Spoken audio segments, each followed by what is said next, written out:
Pastor Munir Anjum Shantinagar Khanewal से आपकी खिदमत में हाज़िर हूँ और आज जिस किताब का हम आपसे तारफ़ करवाने जा रहे हैं उस किताब का नाम है बाइबल मुक़द्दस पर 111 एतराज़ात के जवाबात। इस किताब को 3 हिस्सों में तक़सीम किया गया है। पहला हिस्सा जो है वो पुराने अहदनामे के 44 एतराज़ात के जवाबात हैं। जैसे पैदाइश की किताब में है कि खुदा अपना ज़हन तब्दील करता है और शमूएल की किताब में है कि खुदा अपना ज़हन या इरादा तब्दील नहीं करता। इसी तरह सलातीन की किताब में जो लिखा है कि अकसिया बादशाह की उम्र 22 साल थी जब वो सल्तनत करने लगा, जबकि तवारीख की किताब में लिखा है कि अकसिया जो है वो 42 ईयर यानी 42 साल का था जब वो सल्तनत करने लगा। इसी तरह अहबार की किताब में लिखा है कि औलाद को बाप दादा के गुनाह की जो है वो सज़ा दी जाएगी, जबकि गिनती की किताब में लिखा है कि औलाद को बाप दादा के गुनाह की सज़ा नहीं दी जाएगी।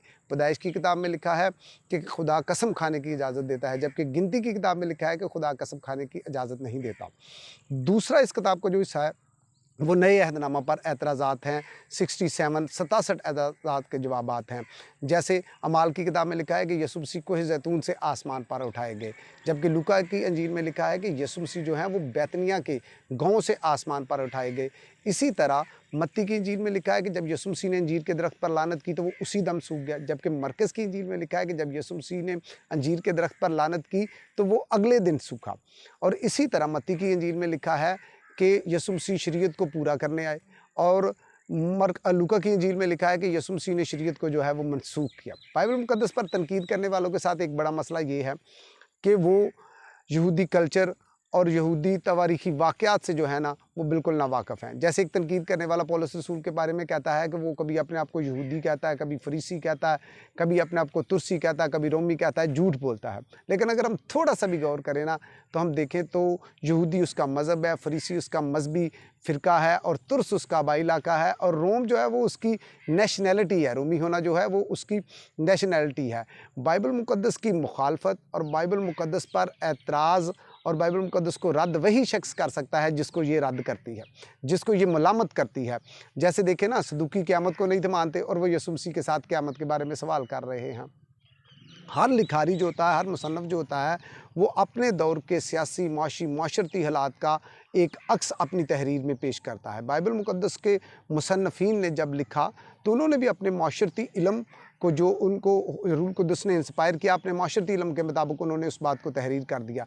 जैसे आप देखें ना, मुकाशफ़ा 9-17, रेवोल्यूशन 917 में घोड़ों का ज़िक्र है, जंगी घोड़ों का ज़िक्र है, जिनके सर जो हैं वो बब्बर के से हैं, जिनके मुंह से आग और गंधक निकलती है।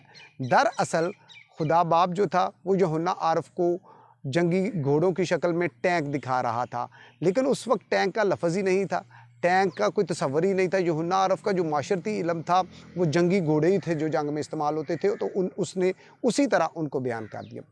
तीसरी अहम बात जो है वो ये है कि हर बाइबल के मुसन्नफ़ के सामने एक ख़ास मकसद था, तो उसी मकसद को सामने रखते हुए उन्होंने अपनी किताब को लिखा। कुछ ने उसको अनवानी तौर पे तहरीर कर दिया, कुछ ने उसको तवारीखी तौर पे बयान कर दिया। इसी तरह अगर आप देखें ना, बाइबल मुक़द्दस पर तनकीद करने वाले जितने हैं और उन्होंने जितनी भी तनकीद की और बाइबल मुक़द्दस की मुखालफत करने वाले और मसीहत का जो हम दिफ़ा करते हैं और दिफ़ा ईमान का जो हम करते हैं और सवालात के जवाब देते हैं, तो इसका ये मतलब नहीं है कि मसीहत ख़तरे में है, बल्कि तारीख़ गवाह है कि मसीही उलमा ने कभी भी बाइबल पर तनकीद करने वालों के, मसीहत की मुखालफत करने वालों के ख़िलाफ़ कभी भी किसी जंगी मुहिम का आगाज़ नहीं किया, बल्कि मसीही उलमा ने तो ये किया कि उन्होंने सच्चाई को परख की बुनियाद पर कबूल करने के रुझान को बढ़ाया और दावत तहकीक दी है। ये मसीही उलमा का तनकीद करने वालों के बारे में रवैया रहा है। और इस किताब का पहला एडिशन जो है वो 2017 में मुल्तान से शाया हुआ। इसी तरह फिर इस किताब का जो दूसरा एडिशन है वो भी 2019 में जो है वो मुल्तान से शाया हुआ। और फिर इस किताब का तीसरा एडिशन जो है ये लाहौर से टैलेंट बुक होम पादरी साजिद सराज साहब को इसके कॉपीराइट्स दे दिए गए और उन्होंने इसे न्यू टाइटल पेज के साथ जो है वो 2021 में शाया किया। ये किताब आपको पाकिस्तान के तमाम मसीही बुक शॉप से मिल सकती है।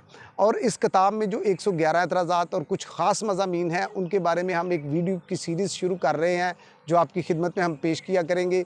इसलिए आप मनीर अंजम ऑफिशियल के नाम से हमारा यूट्यूब चैनल है उसे भी सब्सक्राइब करें और हमारा एक फ़ेसबुक पेज है मनीर अंजम ऑफिशियल के नाम से ही वो है, उसे भी आप लाइक और शेयर करें। यीशु मसीह मेरा और आप सबका हामी और नासर।